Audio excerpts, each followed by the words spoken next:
Hi, first grade. Happy Thursday. I'm so glad to spend this time with you. It is Thursday, which means we have a little bit of science to do today. So, as you know, we have been learning about what a scientist does. We have been learning about the scientific method, all these fun things. And last week we practiced more with our observational skills. So, I had you take an object and then you had to tell me about it.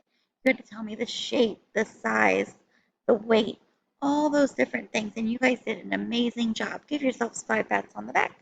1, 2, 3, 4, 5. You guys did awesome. So I have two things that I would like you to do for science today. So the next step that a scientist does is they don't only talk about what they see and what they feel and what they um, can taste and smell and all that stuff. They also write it down. So what you're going to do today is you're going to pick a new object and you're going to do the same thing, except you are going to fill out the paper that Miss Rudolph attached to the seesaw activity. And you're going to have to write down, what does it feel like? Is it light or heavy? What shape is it? What color is it? All that good stuff. And then at the bottom, you're going to draw a picture of your object because a good scientist always takes notes so that they can remember. Okay? So that's your first step. And then the second step, I have a challenge for you. We have not done a science experiment in a little bit, and I love doing science experiments. So I want to challenge you to do something today.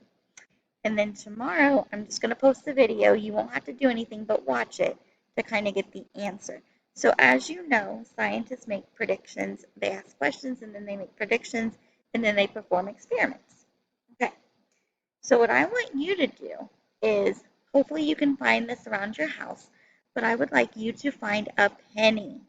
You need to find one penny, and then I want to challenge you to tell me, how can you make the penny move without you touching it? How can you make a penny move without you touching it? Now, Miss Rudolph forgot her penny, so I do apologize, but pennies are the little things. They're kind of copper. They look like brownish. And it has President Abe Lincoln on it, and it's only worth 1 cent. They're a little heavy because they're metal. Not too heavy. I mean, you can easily lift it. But if I can't touch it to move it, how can I move it from point A to point B?